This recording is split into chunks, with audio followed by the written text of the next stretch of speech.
안녕하세요. 오늘부터 꽤 긴 여정을 함께 시작하려고 합니다. 주제가 뭔지 들으시면 아마 이런 반응이 나오실 수 있어요. 종말론이요? 아이고, 무서운 거 아닌가요? 맞아요. 저도 처음 종말론 이야기 들었을 때 딱 그랬습니다. 어릴 때 어느 부흥회에서 강사 목사님이 요한계시록 펴놓고 짐승이니 666이니 대환난이니 쭉 설명하시는데 무서워서 손에 땀이 났던 기억이 나요. 그런데 나중에 성경을 좀 더 들여다보면서 알게 된 건 종말론이 그렇게 무서운 내용이 아니라는 겁니다. 오히려 정반대예요. 종말론은 하나님이 역사를 어떻게 마무리하시는가에 대한 이야기인데 그 결론이 심판이 아니라 회복이거든요. 완성이거든요. 오늘은 그 이야기부터 시작하려고 합니다. 우리가 왜 종말론을 그렇게 무서워하게 됐는지, 그리고 성경이 실제로 종말에 대해 뭐라고 하는지 같이 한번 들여다봐요. 종말론 하면 여러분 머릿속에 어떤 이미지가 떠오르세요? 아마 이런 것들 아닌가요? 불타는 지구, 짐승의 표 666, 대환난, 핵전쟁, 적그리스도, 그리고 뭔가 엄청 무섭게 생긴 포스터. 사실 이게 한국 교회에서 종말론이 가르쳐진 방식이었어요.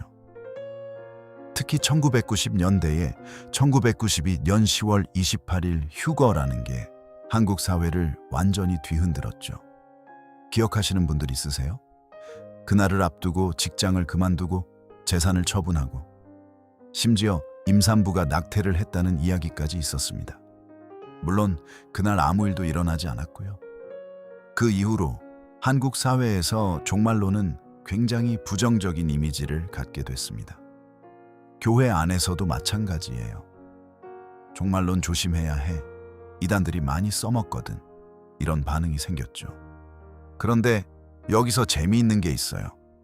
종말론 자체가 문제인 게 아니라 종말론을 잘못 가르치고 잘못 사용한 게 문제였거든요.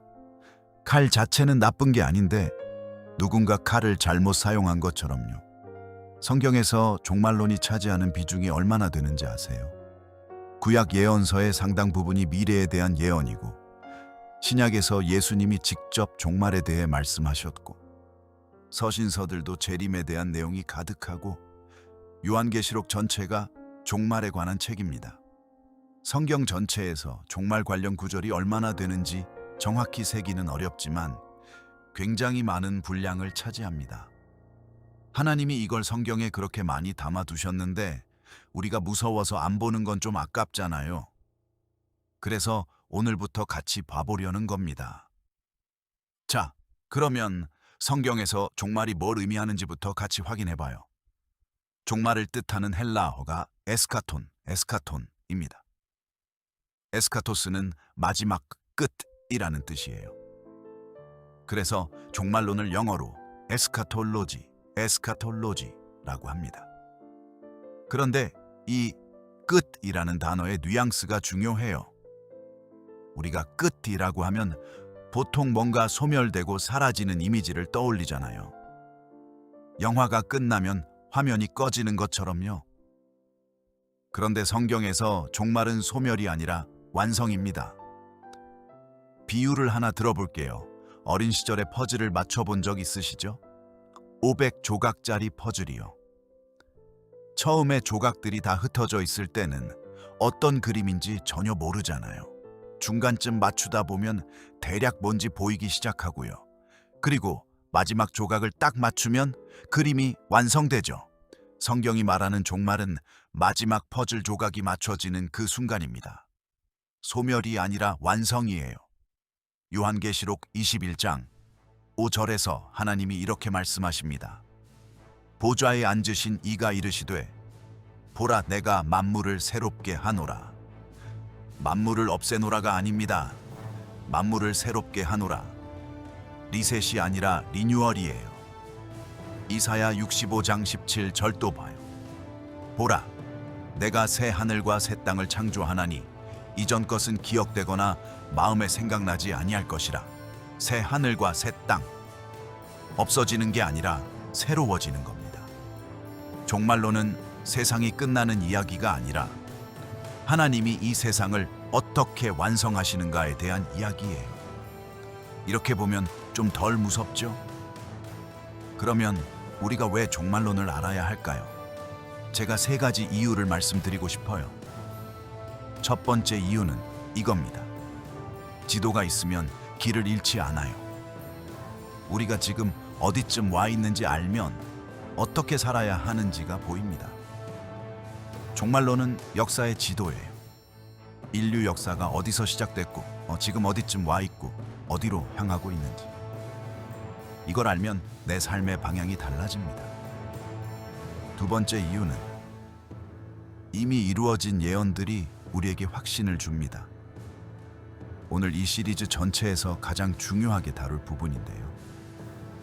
성경의 예언 중에 이미 역사 속에서 정확하게 이루어진 것들이 엄청나게 많습니다. 수백 년 전에 예언된 것이 날짜까지 맞아 이루어진 경우도 있어요. 이 이루어진 예언들을 보고 나면 아직 이루어지지 않은 예언들에 대한 신뢰가 생겨요. 이분이 이걸 다 맞추셨는데 남은 것도 이루어지겠구나 하는 확신이요. 세 번째 이유는 가장 실용적인 이유예요. 종말론을 알면 속지 않습니다. 앞으로도 세상에는 계속 몇 년에 재림하신다. 이 사람이 적그리스도다. 이 사건이 아마겟돈이다 하는 이야기들이 나올 거예요. 성경이 실제로 뭐라고 하는지 알면 이런 것들에 흔들리지 않습니다. 성경을 알면 성경을 오용하는 것에 속지 않아요. 데살로니가전서 5장 4절에서 바울은 이렇게 말합니다.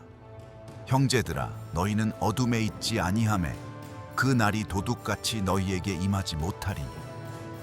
깨어있는 사람에게는 도둑이 들지 않는다는 거예요. 종말론을 아는 것, 그게 우리를 깨어있게 합니다. 자, 오늘은 시작이니까 아주 가볍게 워밍업만 했습니다. 정리해 볼게요. 종말론이 무섭게 느껴진 건 종말론 자체의 문제가 아니라 잘못 가르쳐진 역사 때문이에요. 성경이 말하는 종말은 소멸이 아니라 완성입니다. 그리고 종말론을 아는 건 우리를 두렵게 하는 게 아니라 오히려 방향을 잡아주고 확신을 주고 속지 않게 해줍니다. 다음 시간부터 본격적으로 들어가는데요. 이 P.02에서는 성경 예언이 이루어지는 방식에 대한 이야기를 할 거예요. 예언을 읽기 전에 반드시 알아야 하는 기본 원리 같은 건데 이걸 알고 보면 나중에 요한계시록 볼 때 훨씬 편해요. 마치 요리 시작하기 전에 레시피 읽는 것처럼요. 재료가 뭔지 알고 시작하면 훨씬 수월하잖아요. 오늘 영상 어떠셨나요? 종말론을 이해하는데 좋은 시작이 되었으면 합니다. 평안하시고요.